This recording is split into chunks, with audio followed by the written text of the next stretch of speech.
Tim McCosker, and we are ready for roll call. You can please call the roll. Yes. Councilmember Gosker, Yes, here.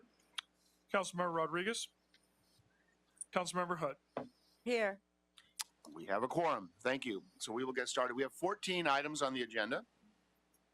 And for everyone in the audience and for my colleague, I'd like to recommend that we take items 1 through 7, 12, and 14 on consent, although I will have small technical amendments on 12 and 14 that I'll read into the record in just a second. And I'm going to ask that we continue item 8, which means that we will have 9, 10, 11, and 13 for discussion. We will go to public comment, but actually before public comment, I just want to read items 12 and 14 amendments into the record in case that informs public comment, although I think these are small technical amendments. I'm going to ask that we add to item 12 the words, open quotes, and the city administrative officer, close quote, to the moving clause so that it reads, request the city controller and the city administrative officer to do all the same things that are in the motion. And then on item 14, equally, we can take a motion on both of them. Equally, I'll add to 14 and the city administrative officer to the moving clause so that it reads, open quotes, request the city attorney and the city administrative officer, close quotes. Can I get a second on those? Second. Okay, that's made and seconded. If there's nothing else, then we can go to closed session. Go to public comment. There's no closed session today. Don't worry, no closed session. So we'll go to public comment. I have two speakers, Andrew Graebner and Rich Ramirez. Andrew, go right ahead. Again, the rules are 1 minute for general public comment, 1 minute for multiple items, up to 3 minutes. All right. I'll start with item 10, which is related to the critical hiring process. Now let's talk about which hiring is critical here. Hiring that's critical, this things that keep people safe, hiring. And the cops do not keep people safe, so we should pause LAPD hiring for right now. And we should go and maybe hire some firefighters so when there's another massive wildfire, we can get the fire out quickly. Instead of them, but there's not enough resources because he took away all their money and gave it to the LAPD. So the fire raged on longer. Yeah.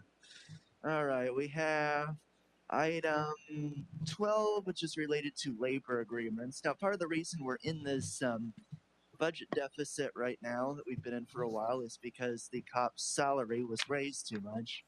So this is related to giving them we should consider, as we do this, we should consider trying to see if we can reduce their salary to reduce costs in the city to afford things that actually help people and keep people safe. 14 is related to the personnel ordinance. Kind of same thing. We should hire, hire mental health specialists, workers for programs that give people food and housing and things like that, and not police. All right, so we have item 13. Now, item 13 is interesting because it's related to hiring of LAPD. Now, how has hiring in LAPD been in the news recently? Oh, yeah, the recruiting division is on tape saying all kinds of really hateful shit about even their own recruits. All kinds of racist, sexist, homophobic stuff. And so this is how they talk about recruits to their department, by the way. This isn't even just civilians. This is recruits to their department. People who are trying to become cops. And they're saying all this really hateful, racist, sexist, homophobic shit, which makes you wonder how the LAPD officers talk about the public in their own, duties. As we see, they're saying all this really hateful stuff, and of course, we all know nothing's going to be done about it. You don't hold the LAPD accountable. So yeah, we have the recruiting division that's saying all kinds of hateful stuff.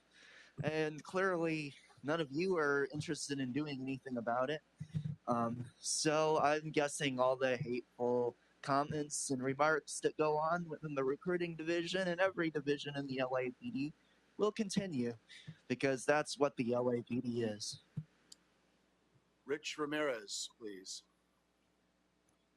Again, up to 3 minutes if you want to speak on multiple items and the public and general public comment. Thank you, sir. Yeah, I'll be speaking on item number 9 in general public comment. Right ahead. Good morning, Chairman McCosker, Council Member Heather Hutt. My name is Rich Ramirez. I'm a LAFD firefighter paramedic, also second vice president for UFLAC Local 112. I'm here once again to speak about the ongoing LAFD pay issues. I want to start by saying thank you. Thank you to the members of this committee, Controller Mejia, Mayor Bass for making this urgent issue and funding the civilian positions that are needed to fix these problems. I've been attending the all hands on deck meetings with the controller and city departments and hear all the updates. We made progress, but we still have a ways to go. Our members are still owed money from years ago, before Workday was even implemented, and some of the current issues still need to be fixed. We've seen the ITA memo that describes the Workday and LAFD recommendations regarding our payroll. The union does not have a position on what will work best and what is needed. We are not technology experts, but we know things need to be fixed for the long term, and we are relying on the experts to get this done.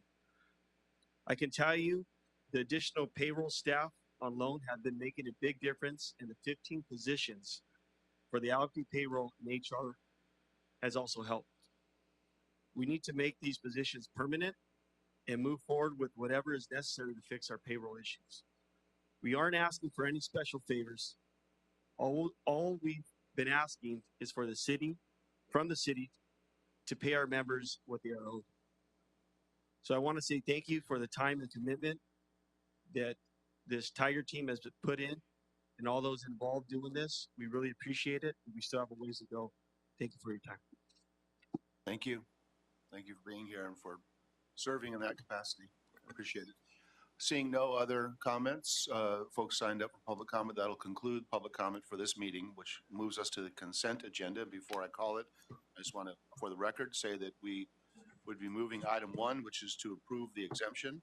Item 2, which is also to approve the exemption. Item 3, approving the exemption. 4, approving the exemption. 5, approving the CIO recommendation. 6, approving the Community Investment for Families Department recommendation. 7, noting and filing the Personnel Department report. 8, continuing the CLA report. And then for items 12 and 14, with the technical amendments read into the record previously, approving the motions. So I would move that we approve these motions with the amended language. Can I get a second? Second. Made and seconded. Can you call the roll? Yes. Councilmember Cosker? Yes. Councilmember Hutt? Yes. Very good. Thank you so much. That brings us to our discussion agenda. And the first item is item 9. And that is information technology report relative to the payroll issues at the LA Fire Department in connection with the Workday payroll system. There, I just did the clerk's job. All right. Working out of class. I believe we are joined by staff. Can you come to the table? Who's going to give us a presentation and overview? Is ITA, LAFD, CIO here? Come on up. Thank you. Could you just identify yourself for the record and give us a brief overview of what we have in front of us?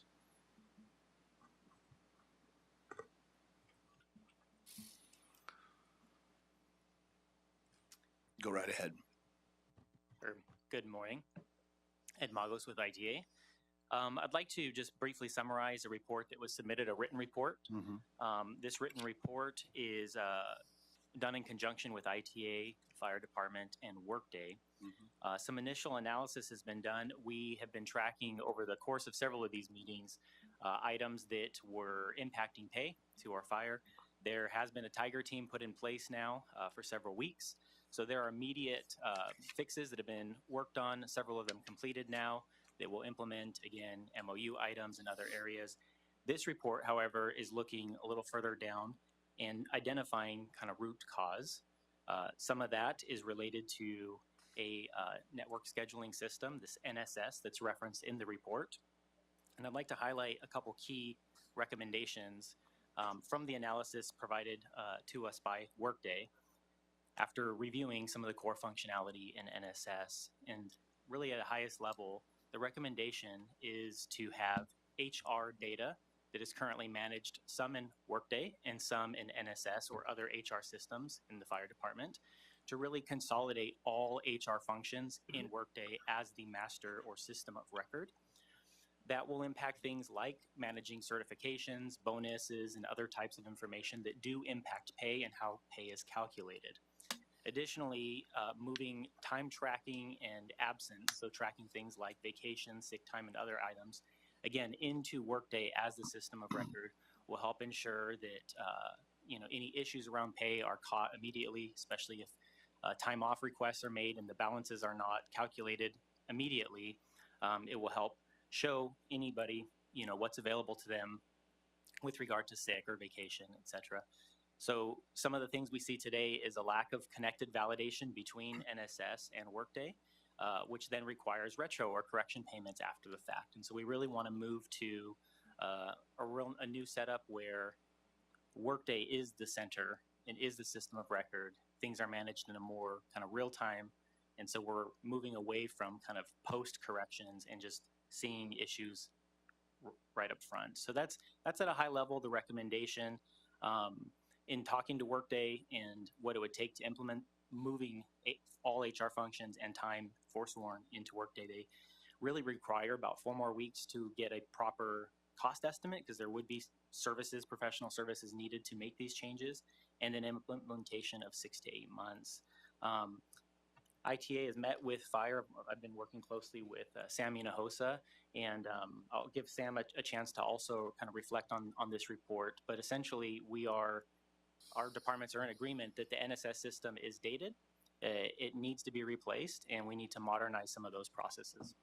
Well, I'm glad you're giving him a chance to speak, because if we were going to call on that, I want to hear from Fire. Because what we heard in the last years really was that we needed NSS or something like NSS to manage personnel in the field, and then we needed something like it to communicate effectively to Workday. And you're telling us something that is one of the two options, but is different than what we've heard off and on over the last couple of years. So I would love to hear from Fire. Sam Hinojosa, Chief Information Officer, LAFD. Councilmember McCosker, you're absolutely correct. ITA and LAFD have looked at this pretty much in depth, seeing where Workday is a system of record, what kind of shortages we have with NSS, but we have agreed that there is a need for a new scheduling system, a replacement for NSS. I think what's still outstanding is, where is the demarc? What are the responsibilities for a third-party software solution that integrates completely with Workday? And where is that line? Is it all the way to timekeeping? Is it a system that handles scheduling and timekeeping and then uploads cleanly into Workday for final processing of payment? Yeah. That's what I believe is still outstanding. While we do agree on a lot of this, where LAFD and I am at, I am still pushing for a head-to-head comparison between what Workday can actually do and what a third-party solution can actually do, given scenarios to both sides, in seeing what performs best for LAFD's needs. I think we have a little bit of disagreement in terms of where we're going to land, but it hasn't been proven on either side. So Workday says they can do this. We want to see it. Third-party software solutions say they can do all of this. We've seen it, but not in an LAFD scenario. So the recommendation on our side is to really move forward with that quote-unquote bake-off that was recommended a while back, putting real scenarios out there, and then looking at the results and determining where we need to be. But that said, we still do need budget for that third party no matter what, and that has not been allocated yet. That comports a little more closely to what I was expecting, and maybe I was just didn't hear the nuance. But I'm going to turn to my colleague who has questions, concerns, observations. Thank you, Mr. Chair. This is so disheartening. So I'm glad that the Tiger team is coming up with solutions. I want to understand this timeline, this request for more time, and how is it gonna impact folks that are still behind on their pay? So we know that the timeline for the recommendation is a 4-week discussion process plus a 6 to 8 month to implement. And then is that going to take additional 6 to 8 months to catch up? How, what is that? Are we looking at a year and a half? Like, what does that look like? Let me speak to our side, and then I'll let Ed speak to the Workday side. On our side, once we received the go-ahead budget and everything that we would need to proceed with a third-party solution, you're looking at a 9 to 12-month project from that start date. From Closer after to the the mic. 6 to 8 months? Closer to the mic for the I'm sorry. listening, for our listening public, for the millions across the world who are following this issue. Got it. It would be a 9 to 12-month implementation schedule from the moment that we sign contract and move forward. So it's not something where you would say, yes, here we go, we're going to go with this. And 2 weeks later, we would come back and say, we're ready to go. Everything is good and all the problems have been solved. It's definitely a full-blown project that would take a large team on our side with the vendor. And I think on the Workday side, and I'll let Ed speak to that. And we'd have to go from there. But it's not a quick fix, but it is a long-term fix that we're seeking. I would add that, what you'll see this morning and have seen consistently in these meetings is a commitment from our controller's office, from our personnel, fire, ITA, to work together to provide both long-term solutions, midterm, and immediate. And so some of the areas that, even as we pursue this work here, the Tiger team and the work that's being done right now is fixing even current issues between NSS and Workday to have cleaner payroll, to eliminate issues. And that work is some of it's already done. Some of it is near completion and ready. So we're working both immediate fixes, right? Also to create some capacity and space for us to do this longer term kind of structural changes, which is replace NSS. We also are going to look into and do this bake off. We're already doing timekeeping for civilians across the city. So this would be bringing the sworn in, which has its own, specific challenges. But we'll assess as part of this bake off, if it's a faster path to replacing NSS to bring timekeeping in. Again, that needs to be tested and confirmed. I'm curious about why the timeline and costs weren't included in the report. Why we don't understand what other fees we have to. Sure, pay. I can speak at least to kind of Workday's stance. Part of it is this is not a small system that's being replaced. It has many, many touch points. It's been part of, as I understand it, the fire's kind of infrastructure and the way they do business for over a decade, as Pacer was. And so it's not a nominal thing to come in and understand and commit both with a timeline and a price to what it would take to catch all those pieces. So, Sam mentioned this is a project. This is not a small tweak. This is another system replacement. Smaller in scale than replacing Pacer with Workday, but it's a significant project. But do you have an idea of what those costs look like? Yeah, I'm sorry. On our side, we do, and it's been submitted as part of the controller's report. So there's a budgetary ask in there. It's also in the regular budget ask for next fiscal year, but that is part of it. And ITA would have to speak to the Workday part where we need to go ahead and look at the integration. And I think the ballpark figure has been 1.5 million. So. Thank you. Thank you. So putting together everything we've heard over the many months, it seems that this is less of a this or that and more of a continuum. We have NSS today. NSS was designed to talk to something that cut the checks. And when we converted over to Workday, the thing that cut the checks, Workday for many, many departments throughout the city, virtually all the other departments, is the personnel management system and the payroll system. And for fire, it's way more complicated in how we do personnel. We've been through all that, and we will stipulate that's all true. NSS, Workday, don't talk to each other very well as well. And this is simplified for my purposes, not for yours.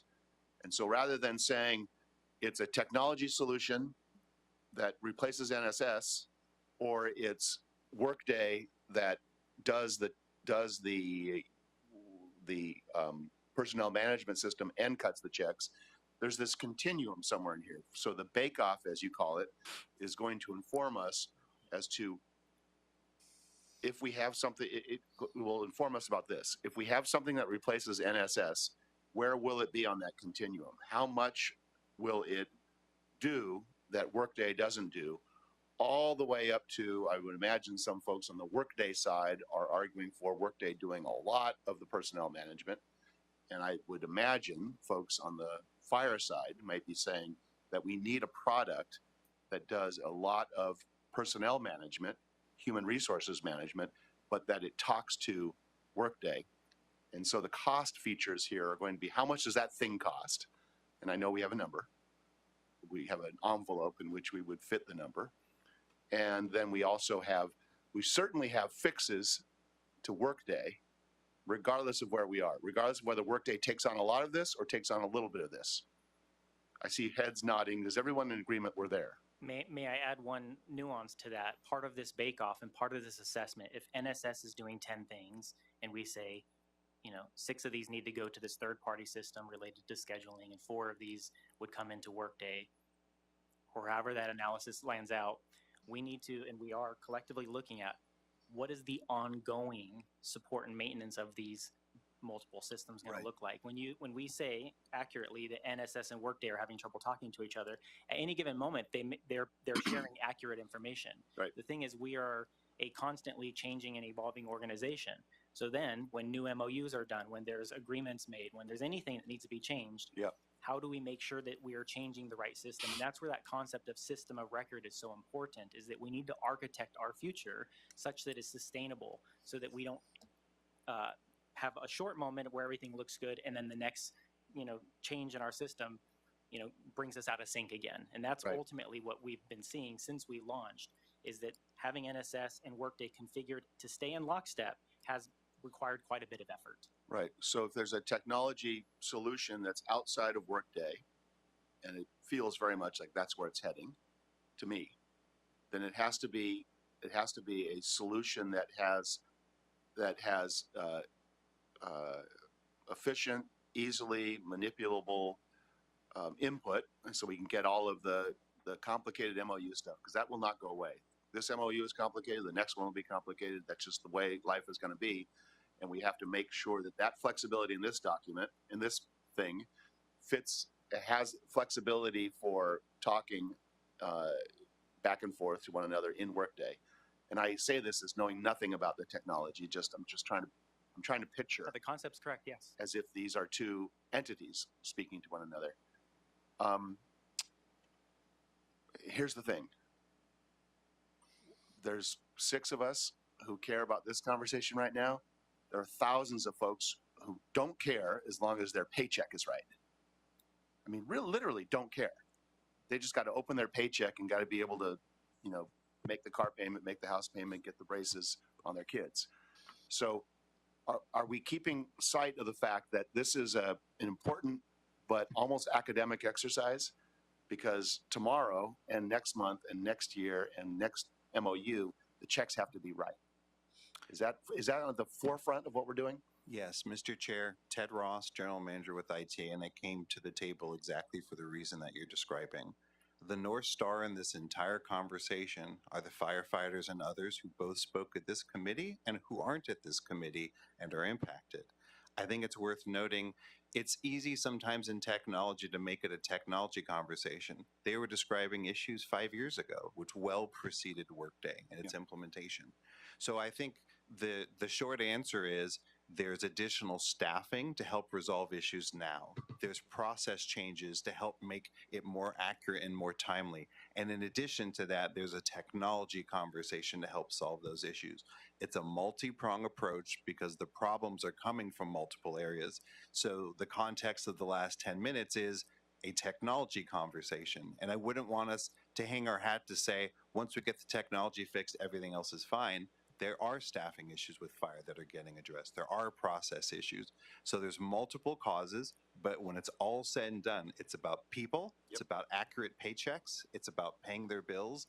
And I believe the ITA, and I'm sure the fire department and others care passionately about the ultimate result. It is about those folks. And so I completely agree with you. Spectrums and acronyms and all these other things, they're only relevant when they impact positively the people who are the customers in this. Yeah, and I think that is the North Star.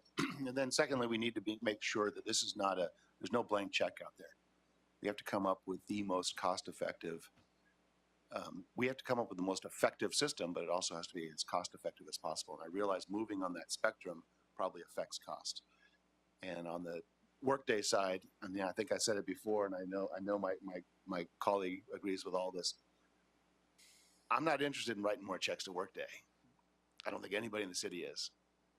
And this replacing NSS, if that's a product that we have to replace, then we have to replace it.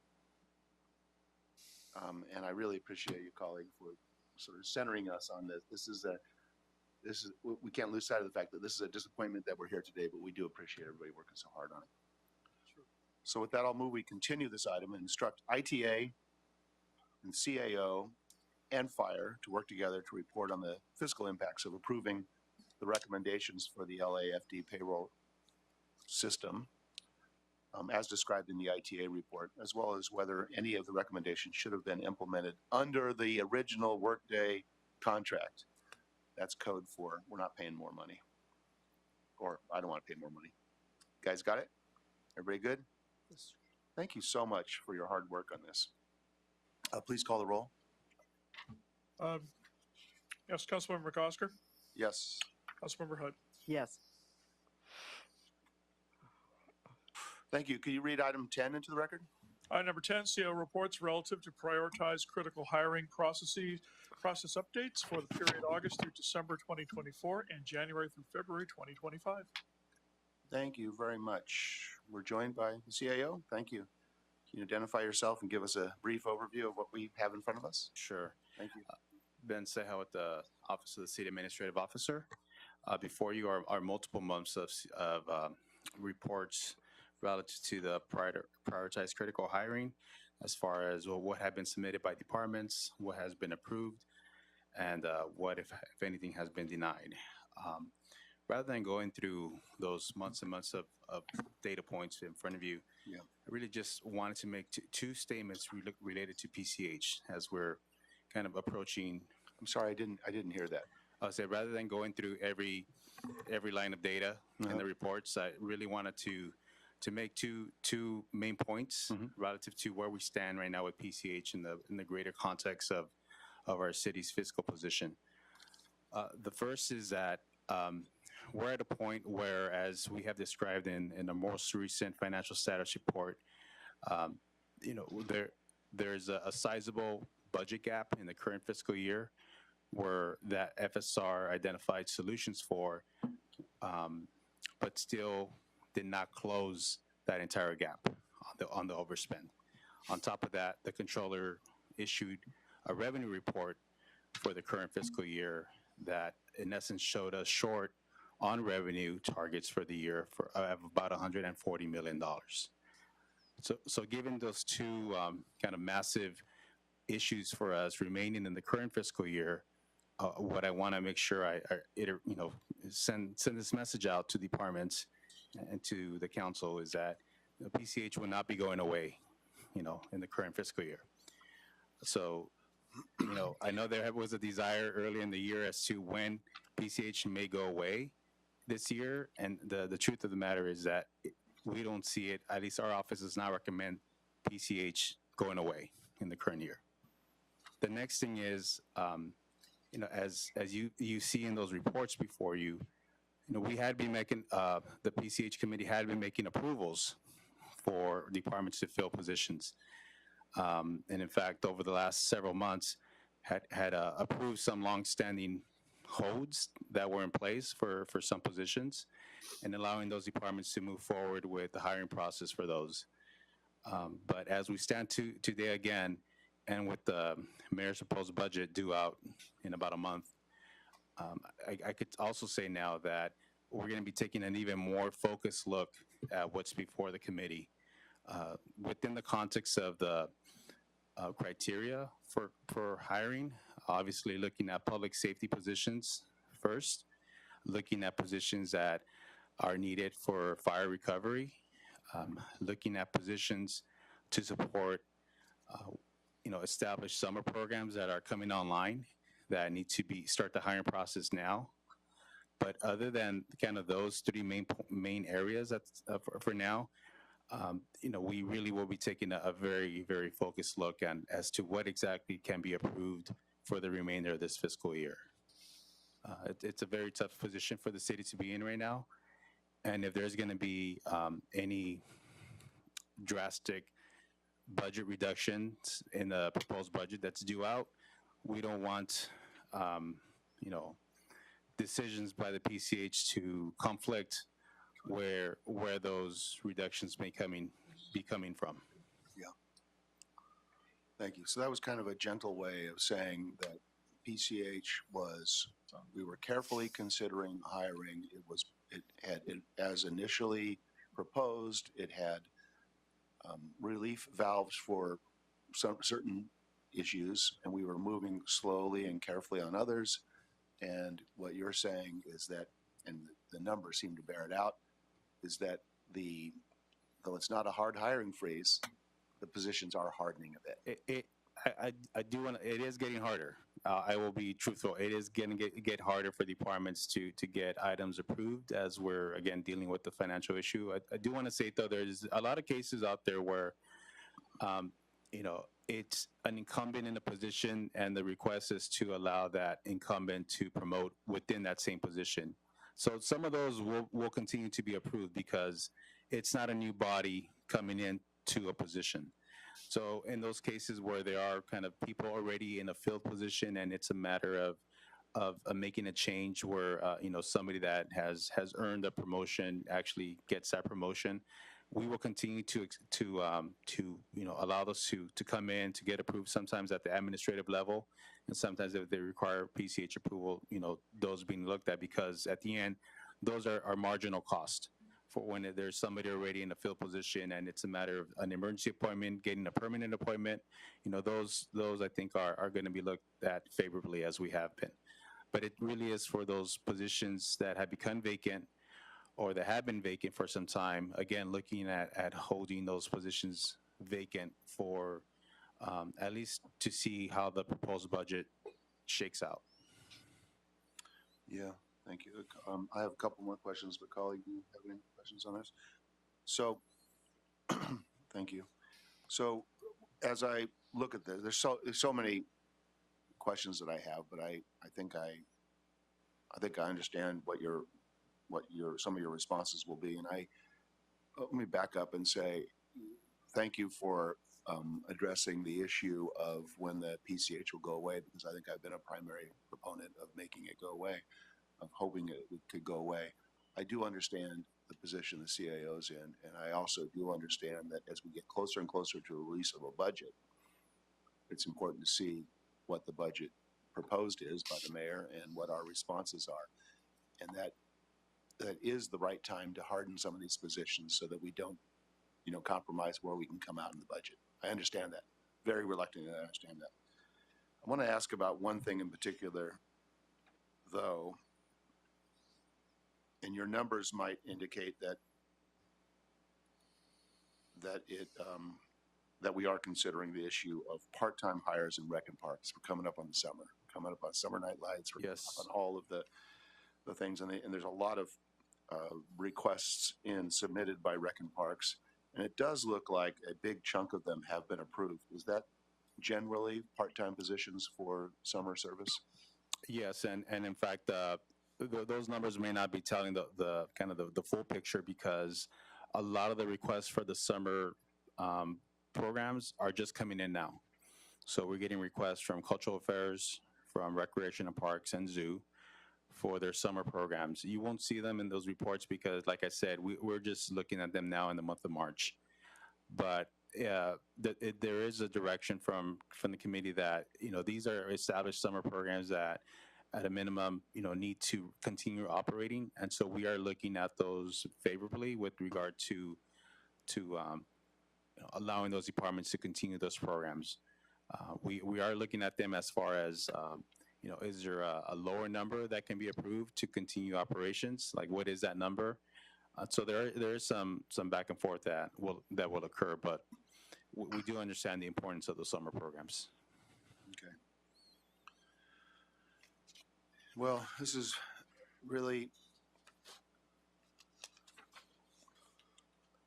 hard but helpful information. And I appreciate all the compilation of this. And I think now our focus should be what are we going to see in the budget and what are our budget proposals. And so I will reluctantly move that we note and file the CAO report. Not reluctant because of its Understood.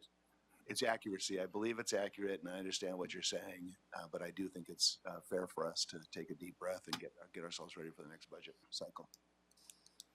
So, can you call the roll, please? Yes, Councilmember Gosker, Yes. Councilmember Hutt. Yes. Okay, this matters note and file. Thanks a lot. Can you read item 11 into the record, please? Very good. Item 11, Personnel Department Report relative to employee development and training programs in the city during fiscal year 2023-24. Thank you very much. We're joined by the Personnel Department. Thank you. Can you give us a brief overview of the report? I don't know. Why don't you test it right there? You see the light? Oh, there we go. Okay. Big green light. Perfect. Thank you. All right. Morning, council members. Yes, today I'll be providing a brief summary of the employee development report for fiscal year 23-24. So this report includes data pulled from the online training platform Cornerstone, some information on programs offered by the personnel department, as well as some training data from individual department training programs. In regards to Cornerstone, there were 107,618 courses that were completed in the platform this fiscal year, which is approximately 30,000 more than last reporting period. Of the total completions, there were 71,517 that were from citywide mandated courses. There were 36,101 non-mandatory course completions, which is about 14,000 higher than the last reporting period. These course topics varied from FMSLA training, supervisory skills, transgender and gender diversity inclusivity training, and a number of trainings from our professional skills catalog in the platform. Personnel also offered training playlists in Cornerstone in August of 2023, which was done in order to increase the availability of non-mandatory courses and ensure employees have the ability to more easily search for commonly requested training topics. In addition to online courses, the Personnel Department continued offering the Core Supervisory Training Program, which had 558 supervisors completed during this fiscal year. The Personnel Department also worked closely with Council District 6 to continue the Women's Management Academy and offered 2 more cohorts during fiscal year 23-24, with 37 graduates and 35 graduates respectively. We are currently in progress with our fourth cohort overall of the Women's Management Academy, which we'll report on during the next reporting period. The report also includes information on MOU reimbursement opportunities. In fiscal year 23-24, there were 224 employees who were reimbursed through MOUs 36, 63, and 64. In addition to those MOU reimbursements, the Joint Labor Management Committee on Training and Development also partnered with Cal State LA to create and offer an online leadership program to members under those MOUs. For this reporting period, there were 28 members trained through that leadership program. The second half of the report covers information that was provided to the Personnel Department from other city departments. Personnel inquired about current department-specific training, recognition programs, other engagement strategies, and training needs. The data collected is so we can assist the departments with searching for more related trainings in Cornerstone, launching new programs, or expanding on current programs. As it relates to training needs, it was found that many departments listed leadership and supervision, policy awareness, and customer service as topics employees would most benefit from. This is in line with previous reporting periods as well. Personnel Department plans to extend efforts to further promote training and engagement strategies in future reporting periods, while also maintaining its efforts to monitor and assist with citywide and department-specific training and related programs. That is the conclusion of my summary, so I'm happy to answer any questions you may have. Thank you very much. What is it's great, it's a great report, very helpful. How do we, for mandatory trainings, how do we sort of enforce and make sure and encourage and get complete participation? Sure. So we have department training coordinators at each department. We have kind of trainings on a schedule. There's different recurrences. Trainings are required mostly every 2 years, sometimes every 1 year. But of course, everyone having different starting points in the city is on a different schedule. So we have a schedule that we use at personnel where we assign training, and we also help departments, note who needs to take it and who's due to take it that year or that time. And we, send them their reports and make sure that they encourage people to take their training and note who needs to take it. Yeah. We communicate with those training coordinators on a monthly basis via newsletter. We also host trainings with them and kind of remind them if there are any mandatories coming up, any new mandatory trainings or anything that is, right, upcoming. Right. And do we track on the leadership training, do we track successes, metrics, follow people's careers, or do we just count on the fact that more information and more training is always going to be good for folks? Yeah, it's more training is going to be good for folks. We don't have really after metrics for that leadership program for the JLMC, for the MOU ones. For the core supervisory training program, I mean, we do get hundreds of participants each cohort, usually about 200, and we do offer more cohorts each year. And we have received positive feedback that it is Right. helpful to have. But other than that, no, we don't collect too much data. Right, no, I understand. Colleague, any questions? Yes, thank you, Mr. Chair. When do you determine that you need to add to our training? Let's say, things change as they are every day. Yeah, I mean, when it comes to the mandated training, a lot of those, if they're tied to a specific law or mandate, or for instance, our workplace harassment prevention training, or commonly, sexual harassment prevention training, that needed kind of an update on the scenarios that were given. So that's it's really on a case by case basis. Sometimes we'll notice it on our end, or we'll receive feedback from users that things might be a little bit out of date. We also rely on the departments who help create that training. So some trainings are created by our Office of Workplace Equity, some, trainings that are created by sanitation. We're obviously not experts in those areas, so we kind of also rely on them to say, there's going to be an update on this policy that's included in this training. Let's update the training when we can. So it's really just a communication between us and departments. Thank you. Thank you very much. I'm going to move that we note and file this personnel report, and thank you. I really, really appreciate it. And can you follow up directly with CD6 if you haven't already? Because I know this was something that my former colleague on this committee, Imelda Padilla, was very interested in. I appreciate that you responded to the questions that she raised when she was on this committee. Sure, no problem. Thank you. Appreciate it. With that, move and note and file. Can you call the roll? Councilmember Cosker, Yes. Councilmember Hutt. Yes. Matters note and file. Thank you very much. Can you read item 13 into the record? Item 13, motion McOsker Blumenfield relative to sworn hiring in the LAPD and related matters. Subsequent to the receipt of this motion, we've also received an update from Personnel Department report. Great, thank you. Can we have personnel and LAPD come to the table for this much anticipated and labor-intensive but important report? You can identify yourselves for the record and give us an overview, or proceed as however you have planned. The rest of the meeting is yours, by the way. Good morning, Deputy Chief Mark Reyna, assigned to Training Bureau for LAPD. Good morning. I am Captain Nicole Offenberg, Acting Commanding Officer over Recruitment and Employment Division. Good morning. Good morning, Chief Personnel Analyst Melissa Hamamoto, Personnel Department. Adrian Chavez, Chief Personnel Analyst, Personnel Department, Background Investigations. Thank you. Go right ahead. All right. Just to summarize from the report, the last time we met regarding this council file, we were asked to provide a breakdown of a step-by-step of what the numbers are for the police officer hiring process. And we were also asked to provide a report of streamlining processes that we've done or in process to do. Right. So the report summarizes, first of all, the streamlining process that we've done in recruitment, selection, medical services, and backgrounds. And those are just recent ones. We continue to change our processes based on what we see from the candidates, based on staffing, to make sure there's not unnecessary wait time when we process candidates. The larger part of this report is going to be a dashboard that shows a step-by-step number of the applicants So with the direction of and guidance of our interim general manager, Gracie Liu, for the last 6 months, personnel has been developing a police officer hiring metrics dashboard to provide information on the police officer hiring steps. As of Tuesday, March 11th, the dashboard is now available to the public. Special thanks to LAPD's Personnel Division for their continued review on the attrition data, as well as ITA for assisting with Workday and website security. Let me open the website. Okay. The link to this website is on the report.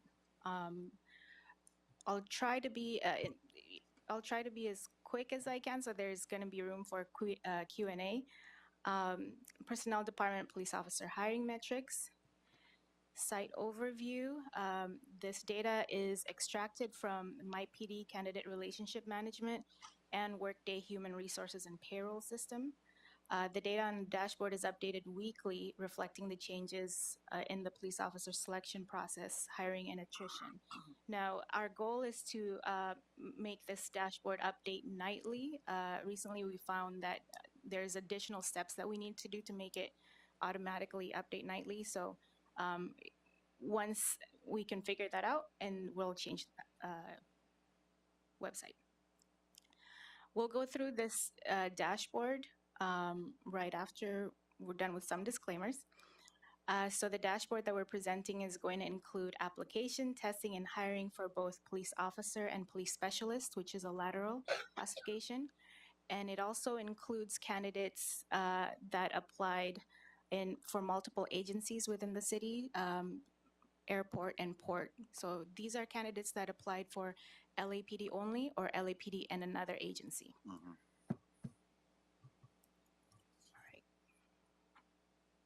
Let me open, oh, you know what? I already opened this dashboard in another page just to make it bigger.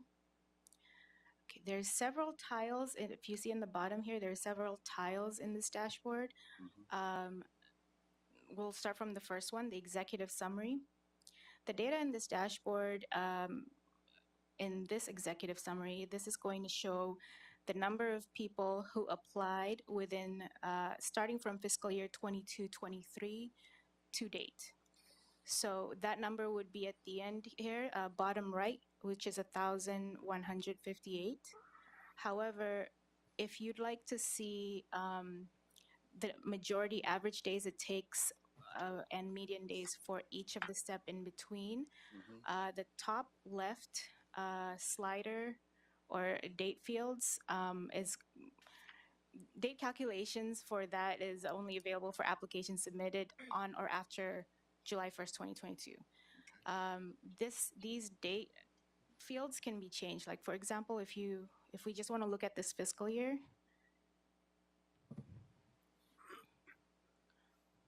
the numbers associated will change. So this fiscal year, we've received a total of 9,489 applications. Of those applicants, the number of people who took the first step, which is reading and writing assessment, or multiple choice test, or any waivers that we applied in the bulletin, is about 4,200. Of those who submitted a personal history statement is about 2,300. Of those, we didn't include the interview portion here, but once you pass an interview and receive a conditional job offer, they can take a polygraph test or medical, whichever one they want to take first. So this isn't linear, but they're both steps that they can take after interview. Why did you leave? Sorry to interrupt you, but why the gap and how long it takes to get to the interview step and how many people make it through interview? We can add that in there. There's just not a lot of space, and we don't usually get a lot of questions there, so we've just focused on the ones that are usually asked. So people don't fail out in the interview phase? They do fail out. Oh, if you want to see the details, that's going to be in the interview tab, and we can go through that. Oh, I see. It's Yeah. just not on the timeline, but it's on the Correct. page. Okay, Yes. thank you. So from those who passed interview and took medical, there's about 450. The ones that took polygraph is 444. 444. Mind you, there are times that people would pass medical and have not taken polygraph, or pass medical and already taken polygraph, or pass medical but did not pass polygraph. These are just people who made an appointment. And of those, 12 of them were assigned investigators and were given results, investigation results. From there, of the 12, 7 had psych appointments, and 4 were certed. This is from PHS submitted to certification. This is the majority average days and median days, but only 4 were certed, and 2 have been hired. So in short, of those who applied this fiscal year, 2 have been hired. Yeah. So really what we see is from the 9,500, just on this timeline, we netted 2 people. hired. Correct. Some might still be in process. By next month, this might be a higher number hired. But as we go back step by step, we know how few are in process because Correct. we see how many folks have made it through polygraph and medical. Correct. So the sort of the winnowing process seems to be polygraph and medical. Well, we've noticed there's also a lot of drop. Yes. Medical and polygraph is the first 2 steps that they would have to come in person. The rest can be done virtually. So we've noticed that there is a drop there. To drop the in-person requirement is the point at which there's a drop. I mean, Correct. we have to be careful not to say that causes the drop, but it's the point at which there's a drop. Correct. I'm sorry, sir. I think what the question you're asking, sir, from looking at the 455 and the 444, and what Ms. Hamona said, the 12 that were signed, field investigation completed, there's a great number of people in between that, from the polygraph and medical assigned or waiting to be assigned investigators to the completed. So there are people. They didn't disappear. They didn't drop out of the Correct. system. They're in the system, but they're in this. They're in between matrix. poly and medical and finishing their field investigation. Still active, but in that Correct. in that tranche. Is that true? My apologies. I thought you asked like where it dropped the most. Not necessarily, because as mentioned earlier, there's times that people would pass medical but not pass polygraph, and there's also times that they have not taken the physical fitness qualifications. But those who have passed all the test parts from step 1 through step 5 will get to field investigations. And for the majority of them, they do get assigned background investigators right away. Okay. I took you off of your presentation. You keep going. Oh, no problem. Thank you. The next tile is hires versus separations. This is when we start looking at the workday portion of the report. On the left is the number of people hired from fiscal year 20 to 23 to date, and the majority average days from application submitted, from the reading writing assessment, and from PHS to the date they're hired. On the right, we can see the number of people hired versus separations by fiscal year.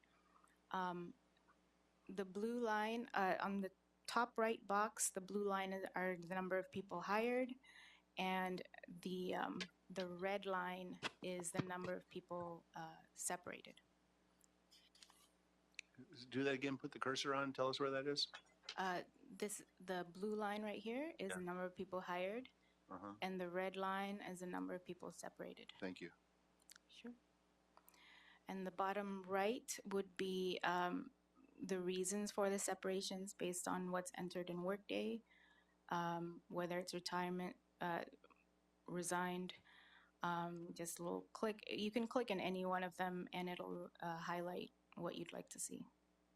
Okay. Next part is the geographic background of the candidates. It was asked from us to show where are the candidates coming from, where are these applicants at, and how they move through the process, like who are getting hired. So, and their educational level and military experience. So this page will show you based on the zip code they entered as their home zip code when they applied. As you move, at the top here, there is a ribbon.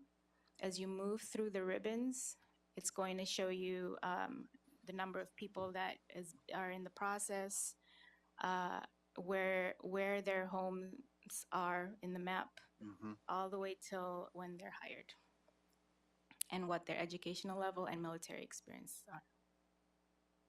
Okay. Next part is application to hires. Right. So, I'm sorry, sir, did you have a question? No, I said just right. Thank you. Oh, okay. This is based on applications submitted starting July 1st, 2022, that has been hired. bottom left, there's 428 of them. The bottom left is the number of people hired by fiscal year for the applicants that applied in the time frame chosen on the top left. And the large chart in the center, the top 100 fastest applied to hired, is how long it took them to finish the process. Based on these numbers, for example, 50 completed within 50 days, 27 completed within 100 days, 33 completed within 150 days, and so on and so on. Next is the agency comparisons page. This data is directly from the POST, Peace Officer Standards and Training website. Some of these pages are going to have a disclaimer on the top right. This is the first one, I think, that have that. On the left, it's a count of peace officer by agency.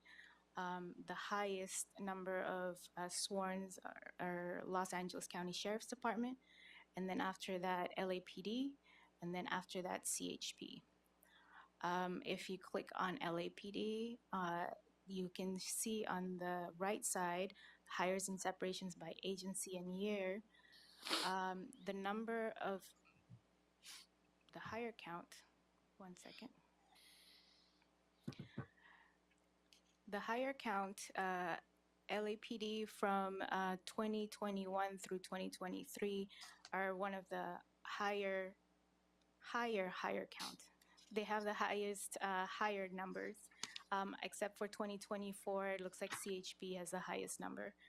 But with separations, if you click on separations, LAPD is one for all 4 calendar years, unfortunately have the most separations. Right. The next parts, applications, reading and writing, PHS, interview, medical, polygraph, physical fitness, FI, and psych, they're all very similar. They're either applications submitted between a certain time frame, PHS submitted, appointments made, everything is set on or after July 1st, 2022. I can go back to these tiles when we have time, or if we have time, but I want to focus on one just real quick, just to help us understand. Can we go backwards Sure. a little bit? Agency comparisons. Sure. A little bit chilling, right? So on average, am I right to read this, that when I say on average, year over year, we seem to far outstrip our surrounding jurisdictions on having more separations than hires? Like our attrition losses are far greater than, are greater than other agencies around us. Unfortunately, that's correct. Okay. And that might be related to earlier pages on how long it takes to bring people in. Could be. Could be. Well, the attrition part, it's higher than all agencies. Right, right. But attrition is going to happen and could happen at higher rates depending upon environmental circumstances in the department or in the city or in the world. But hires are really are one of the ways to combat attrition. And our hire numbers are just so much lower in comparison. In a ratio of hires to attrition or to losses is much worse here than it is in surrounding jurisdictions. I agree with you on that. I'd like to also compare the number of hires with the other agencies. LAPD is still hiring more than other agencies. Right. Okay, thank you. That's what this tool is for. It's for us Yes. to have these discussions. So let's keep moving. All right. Of the test parts, I'm just going to choose medical because this is the one that I usually use as an example, so I'm more comfortable with it. But we can definitely go back to the other tiles as well. For medical evals from fiscal year 22-23, we've had over 6,600 medical appointments scheduled. But if you look at on the right side, there are 567 no-shows and 1,095 cancellations of those appointments. So cancellations, of course, there's times that maybe a doctor is out of the office and medical services need to cancel, but most of this are candidate cancellations. And we do see this in various test parts, that there's a high no-show and cancellation rate from the candidates. I mean, it would be anecdotal unless we collect information on why people no-show, but it could be no-show because they're working as a police officer in Ontario. It could be. But there are also people who worked in Ontario and called first and rescheduled. Okay. Again, this is what I'm doing is next after we get through all this data. Yes. Okay. Okay. All right. I'm going to skip all the way to the second to last second to last tile or Hired? page. Yes, The hired hired. tile? Okay. Mm-hmm. Got it. All right. So those number of hired starting fiscal year 22-23, it's 1,147. Just want to give you a heads up for fiscal year 24-25. This number includes individuals who have received job offers for an upcoming class. Like, let's say the April class hasn't happened yet, but if they've already received a firm job offer, that number is going to be included in there.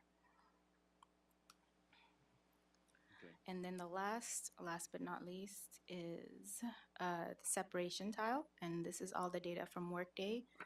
All sworn separations from fiscal year 22-23 and on is a 1,500, or a little over 1,500. Of those, 263 were police officer ones, which they could be recruit or they could be field probationers.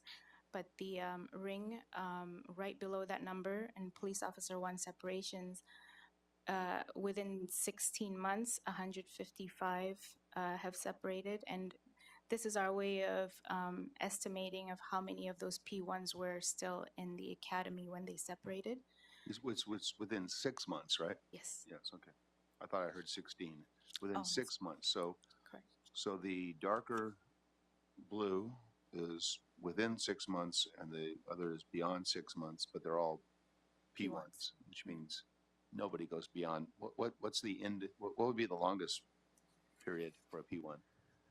It could be extended per post standard, depending on 2 years? some circumstances. It's up to 2 years, correct? Okay. Thank you.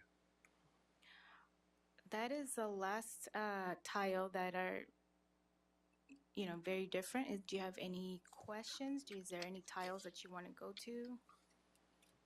I do, actually. If we go back to hired, I think it was good of you to focus on that one. And I know we'll have a lot of time to unpack all of this, or we should spend a lot of time unpacking this. So this tells us that on that tile, and the material gave us in our handout is a little different because it's ages. But the material we have in the handouts tell us that 1,147 were hired as of the date that you printed the material. And the major average days, wait, what does that mean? Majority. The majority yes. average days and the median days. Let's just go to median then and make it simpler. Median is about a year, 300 days. Well, actually, they're both under a year.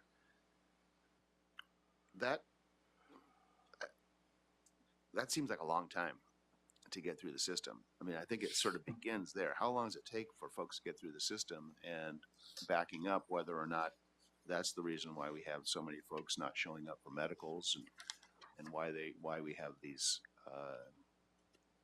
why we have this drop off before we get to offers. That's actually a great point. And with the no-shows, we are continuing to try and streamline to make sure that we only process candidates who really want to be police officers, because they are much more motivated. Yeah. And similar to what the 9 agencies we spoke with and reported in the last report, there's concerns with candidate quality. Mm-hmm. And we don't want, considering that our resources are very limited, we want to make sure our staffing and resources are spent on those who really want to be police officers and can make it to the end. So we keep looking into how can we reduce the number of cancellations, number of no-show rates? How can we make sure that those who apply are actually people who want to be police officers? We've heard candidates speak to our staffing, even though they're already mid part of the process, they don't even know why they're there. They're just there because people told them to apply. So, and I believe that might also cause an increase in resignations in the academy because of the lack of motivation. Yes, colleague? Thank you, Mr. Chair. Is there a survey that they do as they go through this process to talk about, you know, what their expectations are or anything like that? Or they're just testing? We do have a website. We have a recruitment website, and we have a portal where we can, where we include what they can expect in the training academy, what they can do to prepare for any of the test parts. When we advertise, we include that website in our advertisement, so people can be familiar with what is expected of them. So that's only one way facing, but do they give you any feedback? Do they give us feedback on Like why they're separating or any- So if I could add on, besides what Ms. Hamamoto talked about on what personnel offers, we do have mentors and advisors that get involved from the front end of this process. Each candidate is assigned a mentor. They can ask questions of the mentor. We can advise and prepare them for the process and for the academy. And then when they go to their first orientation for the academy, again, it's talked about the physicalities that are needed to get to the academy and certain things. We have our candidate advancement program, which it's a volunteer program. They can go and physical fitness and understand the process there too. And then they also do a survey in the academy regarding how they were attracted to LAPD and things like that. And then if they were to leave for whatever circumstance, Captain Oftenberg and her team will do an exit interview for that. Oh, that was my next question. Yes, You and do have exit, a and you discussion. save that data on Yes. the exit. Okay. Yes. Thank you. Thank you. So anecdotally, before we had this report, and we had a couple of discussions of this issue, we were talking about the length of time, and within the length of time, one of the things we had, a few of the things we had heard is that getting the investigator assigned and doing the background or the field, and are those the same thing, background and field, when we talk about that, essentially? Essentially, yes. Okay. And then getting the medical scheduled and completed, and then the polygraph, getting the polygraph not just scheduled, but what is the effectiveness of the polygraph and how do we use the polygraph, seem to be the three areas that we were expecting might be the points that take a long time, might make the process longer than other jurisdictions, and might cause us to lose folks who go to other jurisdictions or just lose interest in the job. Well, what's your response, the very initial response, based on these, based on this information, and whether or not those are still the points that we're concerned about? Is my question clear? Medical, poly, background. I'll go ahead and start with the medical and polygraph. The issues that was brought up in the past are no longer issues. I believe there at one point it took like 3 to 4 weeks to get a polygraph. It is now less than 2 weeks. We've made a change where candidates who could not move forward, they are not given second chances and 3 chances without submitting an appeal. And that way, new candidates can get those appointments. And with medical, although unfortunate because of the freeze and other classifications, there are more slots that's available for police officers. So the wait time is also within 2 weeks. So the PCH or the slowdown in hiring is causing the medical to not be quickly scheduled? Is that what you just said? The PCH is actually causing medical to be faster. The PCH is causing medical to be faster. Okay. Right. Yes. And sir, last time we were here, we spoke about additional personnel from LAPD being assigned to personnel department. On loan, we already had 8 sworn officers assisting in background investigations. There was an additional 10 that were preliminary loaned over to assist in backgrounds. There was a labor issue with that. As of yesterday, it seems that that has been worked out for a tentative agreement where our additional officers can assist background investigation division personnel with the background investigations overall. So we did a meet and confer or meet and consult or something, and now that issue is That's resolved? Tentatively, yes. Tentatively resolved. So just as a, go ahead. Were you going to say something? No. I find this tool to have the potential to be remarkably helpful, to be just fantastic. But with a tool like this, because it gets updated nightly, is that what you said?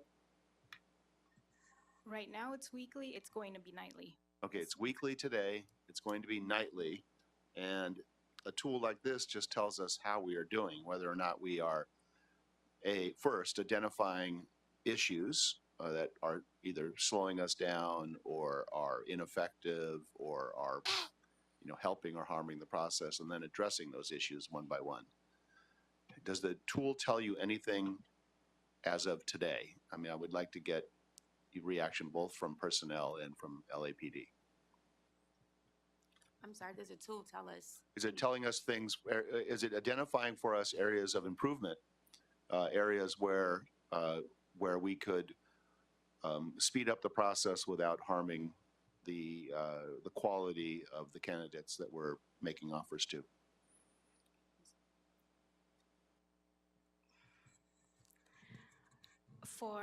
For my team, we've noticed, now we know that it's not just, oh, there's a lot of no-shows. There's actually a number to it.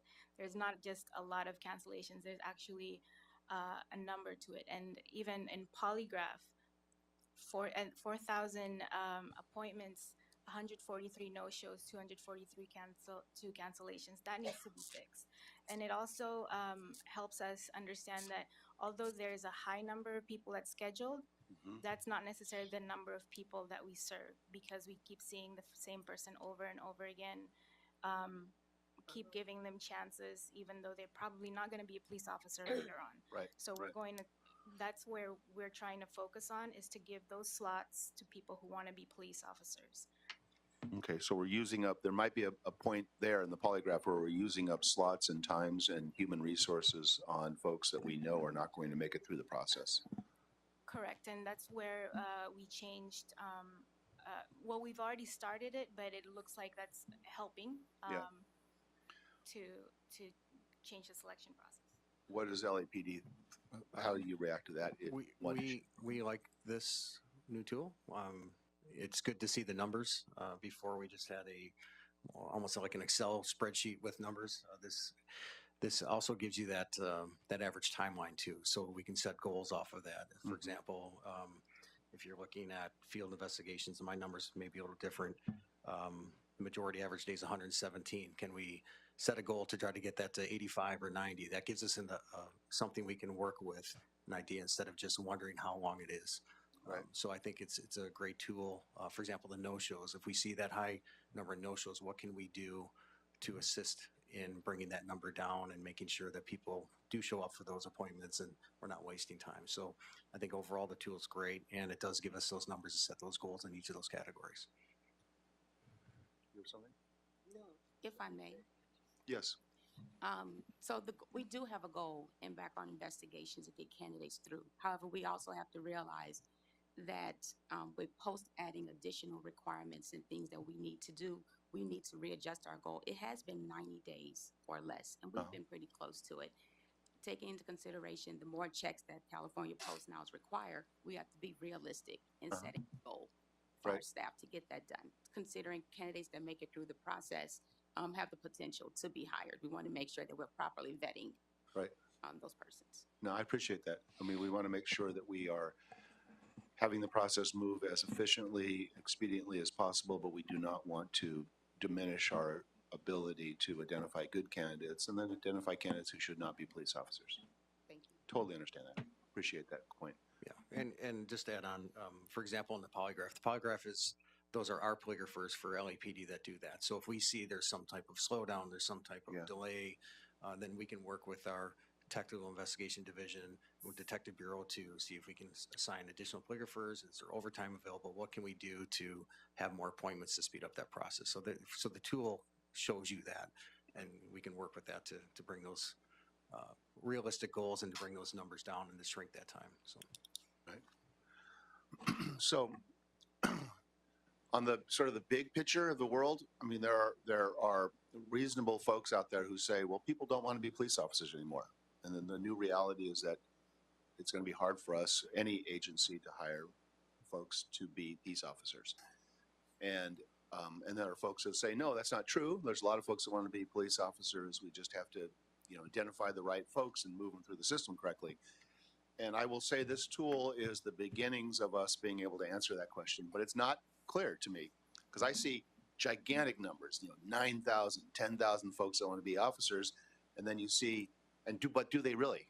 Because what does it mean when it falls off and folks don't follow up appointments? So that tells me inconclusive, because I could say, because I'm one that believes people do want to be police officers. I could say 9,000 tells us they do. And then my colleagues who say that's not true can identify the fall off. It just means people they just want a job. They don't want to be police officers. And I think it's helpful to do the agency comparison because we see in other agencies, they are beating attrition by hiring folks faster than they're losing folks. What does that mean? Does that mean that it's us who are losing folks and maybe our job is tougher or maybe more complicated? And we just need to, I see this, I'm being inarticulate about this, but I see this as a tool that will help us identify, where we are in the world.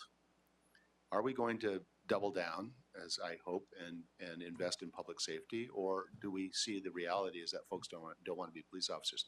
That is the big question. That is the big, gigantic social sciences question that we have to answer. And maybe this tool will help us. Yes, I would agree. Applications looking from 2022 to 2024 up 54%. So the applications are up, but then again, you take into account, like you say, the candidates coming in, the processes. We're looking at on the mentoring and advising on the front end to make sure they know what they're getting into, make sure they understand the parameters of this job and what it takes to be a member of the LAPD compared to other agencies too. So a lot of things can be used with this tool from the start to finish to refine our processes and to streamline things. Absolutely.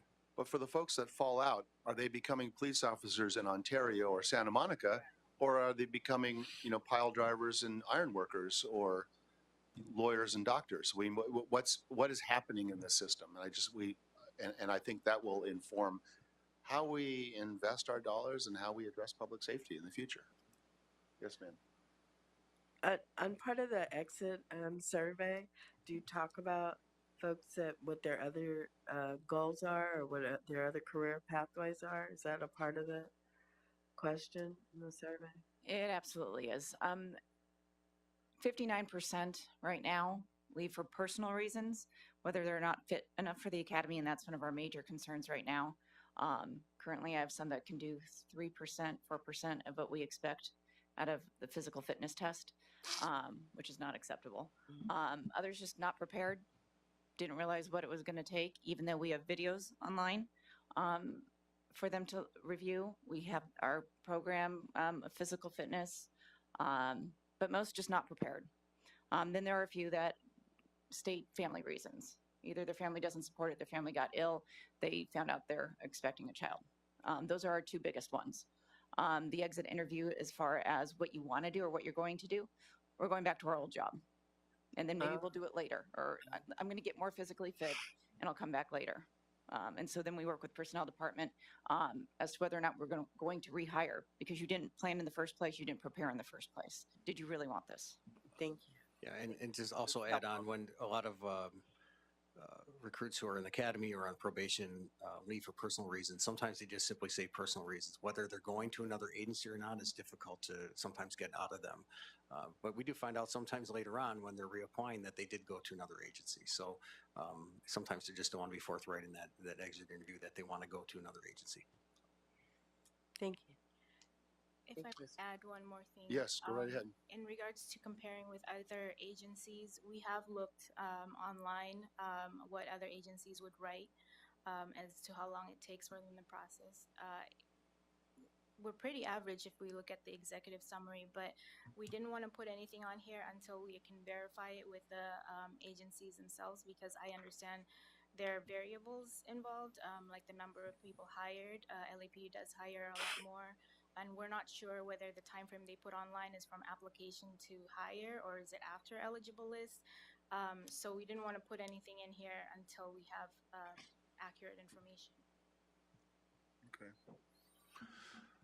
Well, I, for one, and I think you agree, I found this really, really helpful. I do want to move to adopt the motion and note and file the report, but Mr. Clerk, what I want to also do is make sure that this can come back to this committee so that we can take a look at the dashboard and see trends over time and begin to dig in deeper to these issues like, you know, the medical and the poly.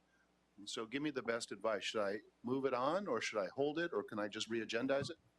If you forward it to council, then the file is closed. We would need a report from the departments to reopen that to see an updated report, or you could introduce another motion, or you could continue it. So how would I, because I think it would be really valuable for the council to see this. Very often I hold things in committee because I want the committee to keep it.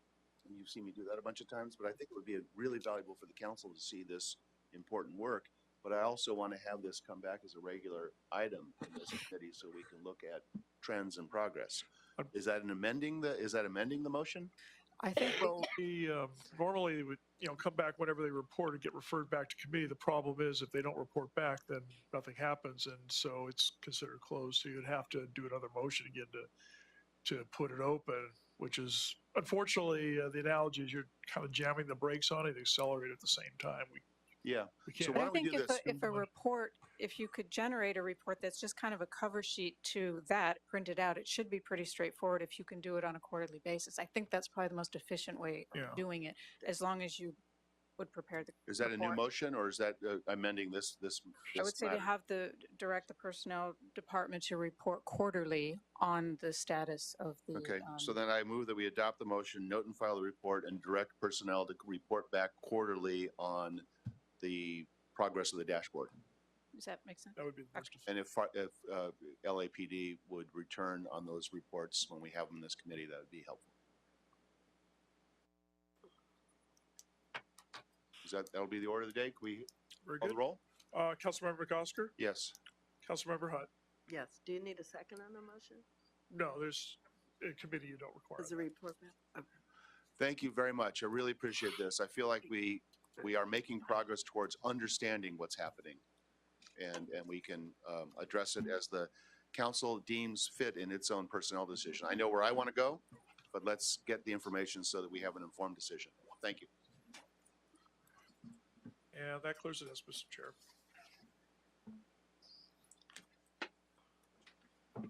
Did they conclude the meeting? Our meeting is concluded.